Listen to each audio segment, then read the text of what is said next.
Hey guys, and welcome back to this channel. In this video I'll be showing you guys how you can set a vacation in your Google Calendar.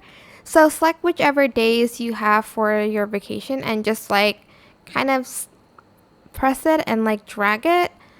And then you can even change it here if you want to.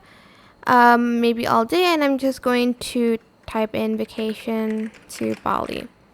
Then you are going to also, if you want to add guests, maybe your boss or something, so they remember, you can also add location, add description and attachments. And here I want to change the color of the vacation here. I think you can also change it, and here you're going to then select busy because you don't want to be bothered. You can also select more options here. I don't know if you can change the birthdays one, but you're just going to press save, and here you have set a vacation in your Google Calendar.